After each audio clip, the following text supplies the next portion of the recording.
I'd like to introduce Paul Timmings. He's a neurologist from Hamilton in New Zealand. He's helped out the college in quite a few different roles over the years. Currently he's on board with the Curriculum Advisory Group, which is one of the main engines driving change, curricular change within the college at the moment. So Paul's going to help us identify barriers to implementation of EPAs and then help us work out how to smash them down. So thank you, Paul. Thanks, Mick. Okay. Cheers.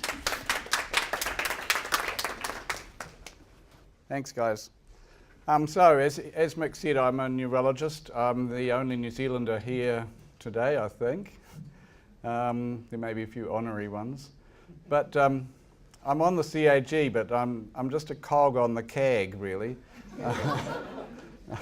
So I make a small contribution, but sometimes wonder whether we're going forwards, but I'm sure we are.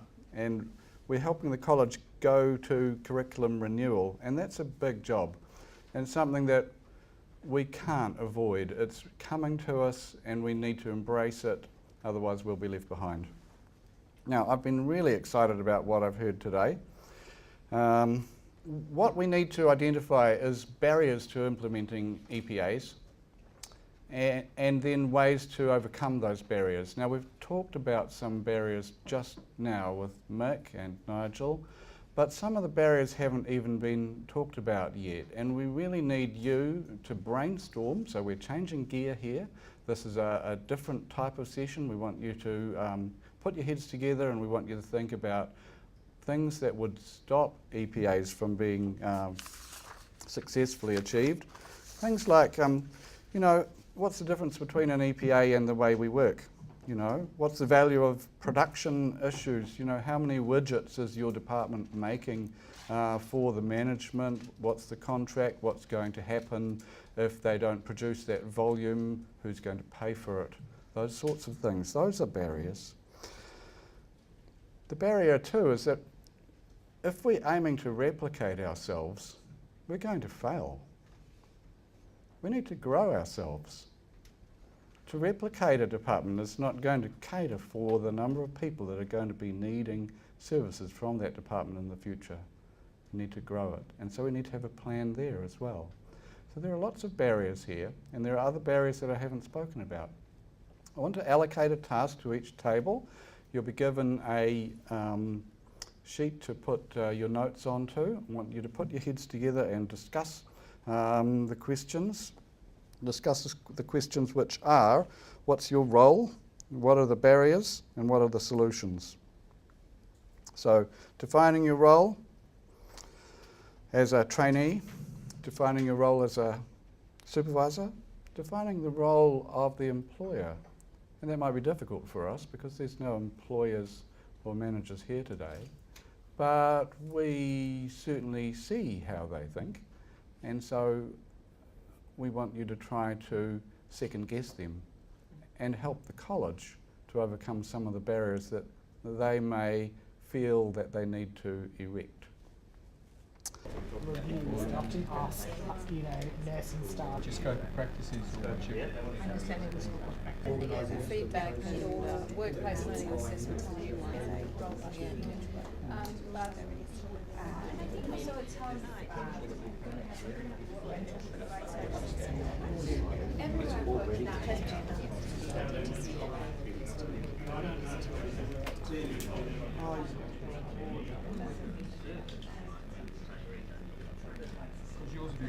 Yeah. No, if you put up everything, then you can choose which ones to read. I have to paraphrase. So the first point was that we recognise that there is some onus on the trainee to demonstrate competency. You know, if we talked about the fact that they have to do exams anyway in the basic training, and they recognise that they have to put some work in themselves. It's not all about the supervisors, and so they have to work themselves towards achieving the EPAs. They have to advocate for good supervision if it's not actually there. So they have to recognise what good and bad supervision might look like, and that might be a challenge for some of them, but they do need to advocate on their own behalf, perhaps if things aren't working well.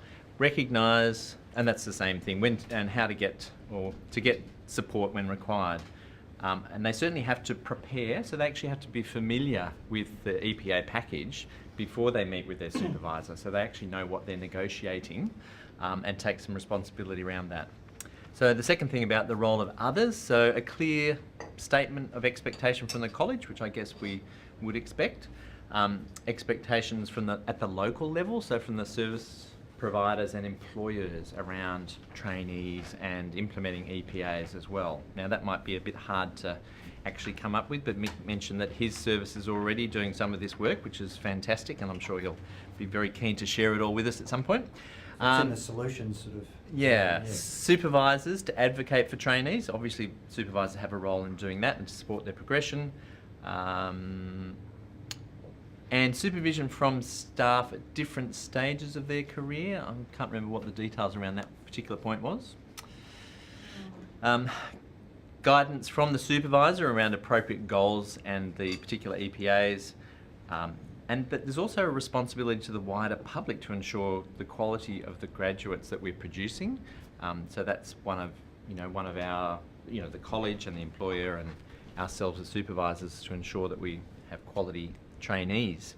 Now the problems, we did this last actually, we didn't focus on the problems so much, so there's probably ones that other people will talk about in more detail. So cost, if you're going to reduce service somewhere else, will that have an impact on your revenue streams? The investment in time required. We have talked about this before too. What will the repercussions be of non-progression? We don't have a solution to that per se. I think it's something we need to think about. It's not new for EPAs. It's something that happens across the board with trainees, and how we're going to solve those problems. At least we'll hopefully recognise non-progression early in the EPA process. So we're quite hopeful about that.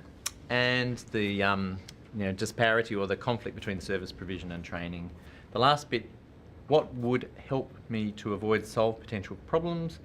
Have co-supervisors, I think, might be we think is a good thing. So the more people involved in supervision and the sharing of the load around delivery of EPAs might actually help a lot around time and so forth. To have service-wide education around the EPAs, so within our own services, to make sure all of our staff and teams actually know what these EPAs are about, so we get support from them as well when we're implementing them, and to include allied health staff in the feedback around progress as well, so make sure that the whole team's engaged in the process. Is that everything? That's great. Great. How do you think that you would get co-supervisors co-opted? Well, it's in their job description. It's easy. And they've got time. And they've got time for that, have they? Well, I think it's part of, it's to do with what actually gets written into your service model, I think. So if you are a service that is, is a lead agency and setting an example to others around how you train trainees, then it should be there. I don't think. So if you're in, you either do it or you don't. If you're in outer Zambezi, it's fine. You don't have to have co-supervisors or. Well, that's an interesting question. So if you're isolated and there is only one supervisor available, that's a different question again. Yeah. And how you set up co-supervision by distance, I guess. We didn't talk about that, so I haven't got a solution. Others may want to contribute to that. Did you consider telemedicine? Trainees didn't. are very modern people. They've got gadgets and we gizmos. didn't consider that, but there's no reason why it couldn't Tele-supervision? No reason why it couldn't be part of the solution that I can think of, apart from cost. But you would only need co-supervision if your trainee is having multiple clinics with other people. If you're the only supervisor and you're their own supervisor because they're with you all the time, you potentially wouldn't need co-supervision. That's right. So if you're talking about the delivery of EPAs and the supervision of EPAs, it has to be someone that's actually there with you for the work you do, Mick? I think. Yeah, so if you're in a situation where there's more than one supervisor available, you kind of work it out within the unit who's going to do what, and so that's very clear, and maybe sort of what stuff is possible to outsource to other supervisors. So it's sort of a I think, negotiation. Yeah, right. Yeah, it's sort of a clear network of co-supervisors being very clear about what they can all contribute to this trainee achieving their targeted EPAs. Yeah, that's great. Thank you. Thank you. Now, the supervisors. We did a lot of talking and we put a few little stickies down. The first one, what is my role in implementing EPAs? We thought agreeing with the supervisor colleagues as to what EPAs we'd offer. That's an important principle, and the supervisor's understanding the level of proficiency and the entry proficiency of the advanced trainees. The problems that we thought we'd encounter, there are several here. One was resistance to change, and we thought a way of resolving that would be looking at training supervisors more intensively around the need for change and the solutions that we've developed in relation to change, that is the development of EPAs, and also informing trainees so that trainees don't get presented with this way forward without having a proper understanding of the basis of it. I mean, the people that did the trial or the pilot, some time was spent explaining what it was all about. I think most trainees will need that level of explanation before they start. The time barrier we thought was a significant issue for supervisors, and we had two suggestions for that. One was using multiple supervisors, which meant that an individual person would not have to make the same level of commitment if there were several. Now, coordinating that obviously is an issue, but that is in a sense a trainee responsibility. And also using input from other disciplines, obviously in developmental behavioural paediatrics particularly, input from other professionals, allied health professionals, could help in the achieving of EPAs, which would take down the time factor for the primary supervisor.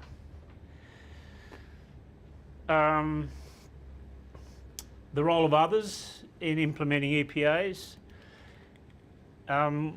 We've covered this a little bit already. We talked about the college taking responsibility for training supervisors, the college through the various advanced training committees being very clear about accreditation in the context of EPAs.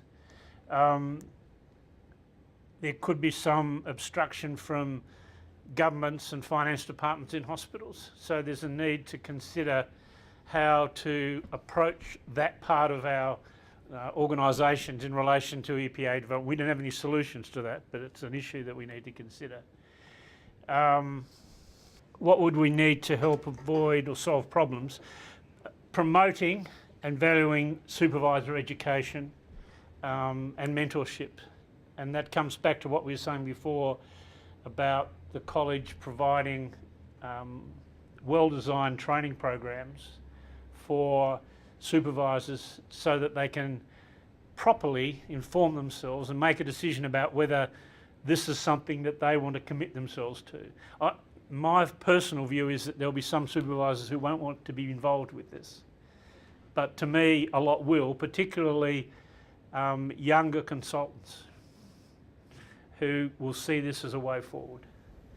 How do you think that we'd be able to get those older supervisors or unfamiliar supervisors engaged? Well, I think trainees need to use a significant amount of pressure. I think that we have to, as supervisors, as consultants, we have to respect the fact that trainees have a right to make some demands of us. And the demand that they might make is, I want to be trained using EPAs and I want you as my supervisor. So how can we work that out? Well, that's very flattering, but all these EPAs are going to take a lot more time. Yeah. So we're actually going to need more supervisors just to stay the same. Well, we've suggested a couple of ways of economising on time. Mick's got another one, obviously. So it's not the same, it's better. That's my comment there. Yeah. Yeah. I think that, you know, it compartmentalises what you're trying to teach them, and it puts it into a little packet rather than you trying to teach them everything. You've defined what you're going to teach them. So why should it take more time? I think that's what we meant over here. I understand, and the college, I think, is trying to sell that what we're trying to produce, or what they're trying to produce, is young consultants who know how to learn and who know how to adapt, and to accept that it's impossible to know everything about your specialty when you qualify as a consultant. But there should be core skills that you have and that you've been accredited on, and they're the things that we need to define and we need to teach, Absolutely. without which you can't become a consultant. Yep. And that's where the EPAs fit in. Yep.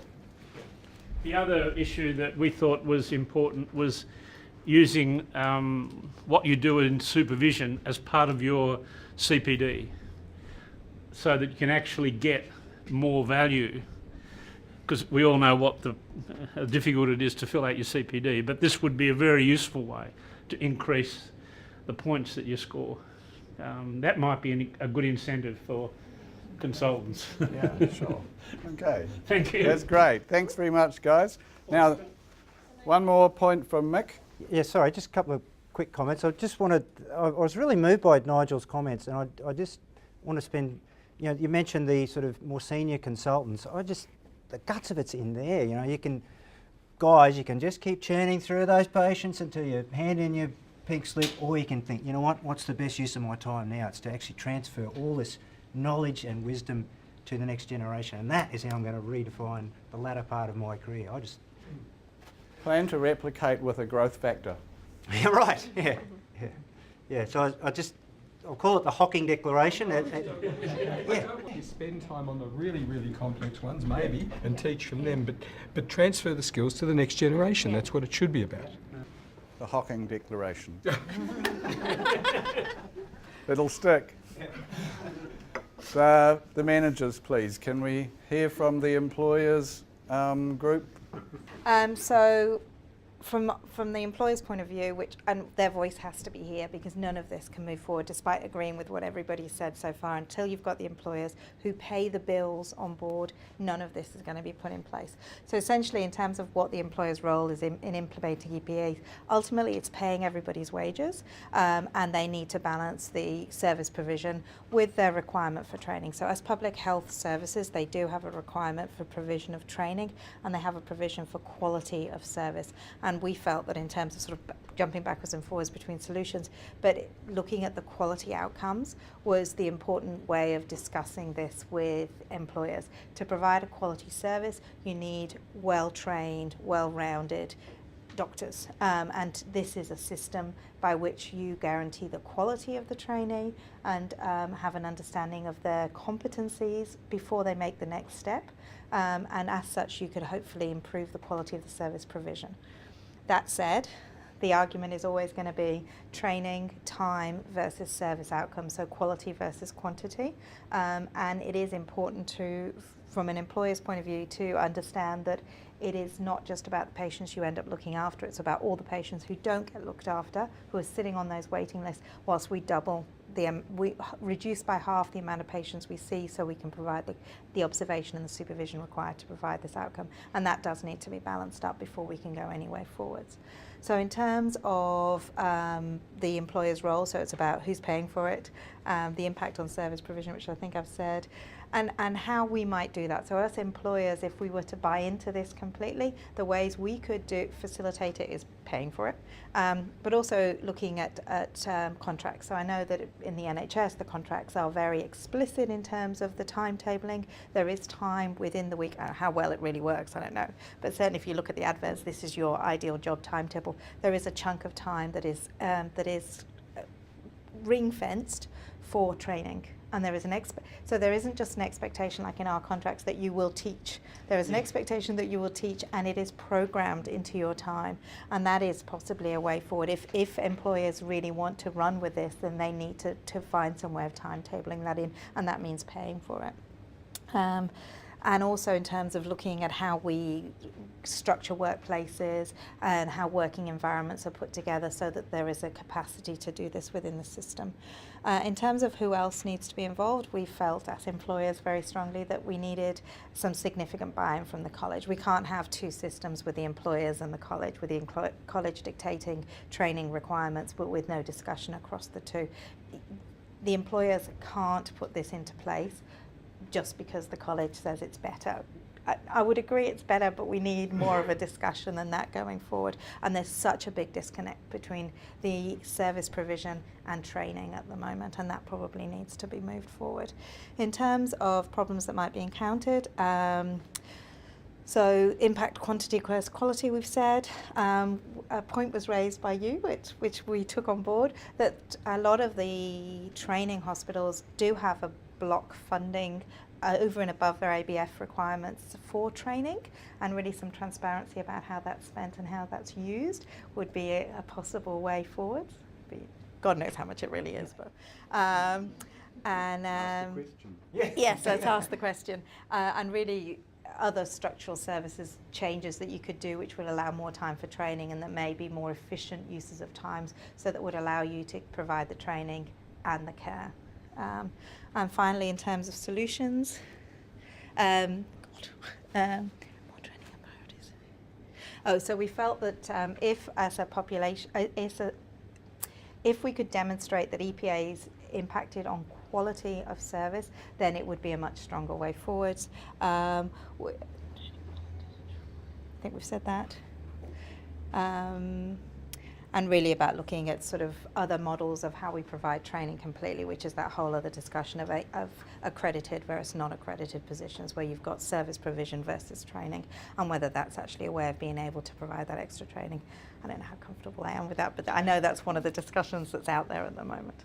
I think that was it from the employer's point of view. Great. Anyone with any suggestions about learnings from the NHS? No? Murray? I just wanted to ask another question. What do people think the role of consumers might be in this discussion? Because it hasn't come up before now, just a thought bubble I had just a minute ago. That consumers would feel quite strongly that they want more quality, so better trained doctors, but we did have the discussion that if your 6-month waiting list with current services, yes, you'd like a much better trained doctor, but are you prepared to wait 12 months to be seen? And you know, that balance for them is very real. And I think that they have a real buy-in in terms of both the quantity and the quality of services. Yes, they want the best quality service, but they want it now, and they don't want, and this will impact on waiting times if there's a 50% decrease in the amount of patients you're seeing to provide that. You've got to remember that the more senior people see patients more quickly, so cutting back the amount of time they're seeing doesn't actually reduce them compared to their peer group. So that's reviewed in the audit that comes round that we do as paediatricians every few years. So I know what my benchmark is, and I know what I'm doing compared to other paediatricians, and I'm still in there. So, you know, maybe I'd cut back. Junior consultants who are still supervising trainees, and you need to. Comes back again to the argument that you use your more senior and experienced consultants to do it. Yep. Any comment from the college about interaction with government and central funding agencies? Yeah, I'm happy to. I think, like all of the work we do at the college, we need to engage more with the health services who host the training. And actually, when you do talk to them, who value that though, who do value that, because college trainees are a sought after workforce. Let's not kid ourselves. College trainees contribute significantly to service provision. So I think there does need to be some balance in that debate. It's not like these are supernumerary folk who are draining and are burdened, so that language of deficit and draining and burden needs to be reshaped to say, hang on, you're getting terrific doctors who are in training, but they're contributing to your service, and it's good to be involved in that, and promoting the benefits of being a training institution. Because you don't have to be a training institution. It could be a purely service institution. I think the other appeal with the EPA model is that it's valuing practical skills in the workplace, which is what the employer wants.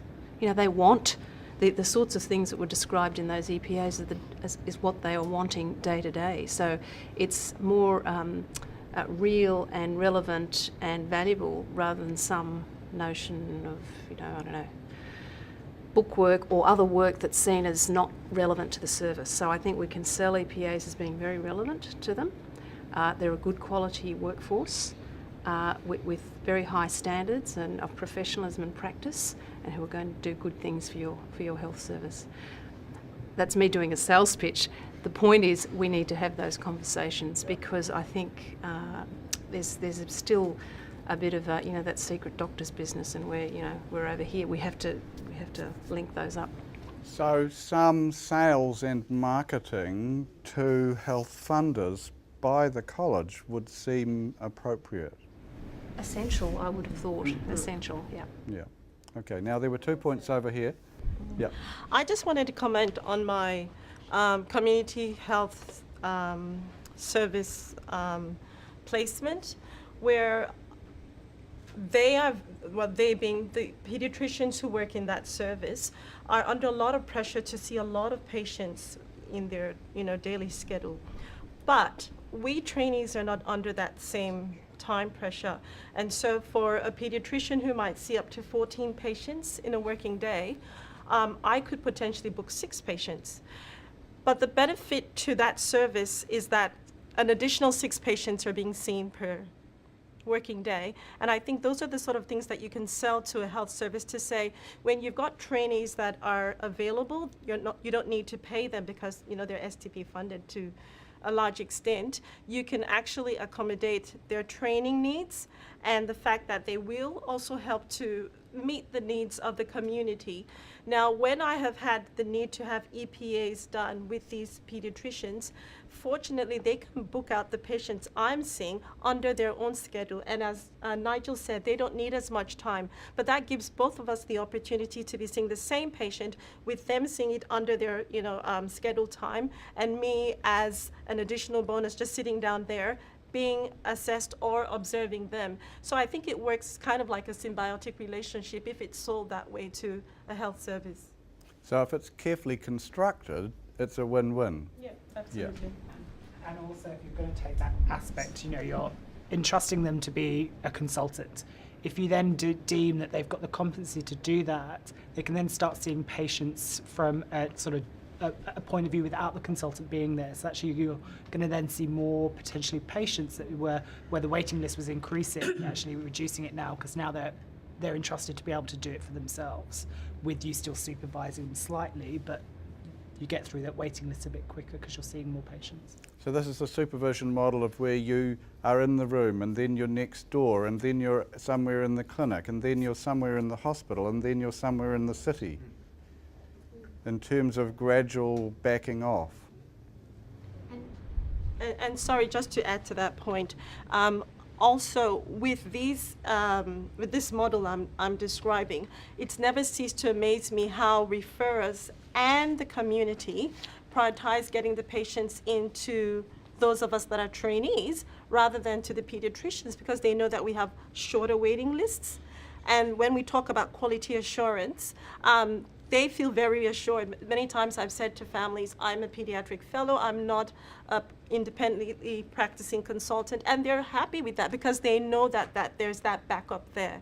So I think that it still is a gain for the community as a whole. And as everyone else has said, I think it's important that that's really sold as a strong point. Win-win, win-win. Mick? I think you've covered it really well. I'll pass. Thank you, Paul. Thought I saw your hand. One last question.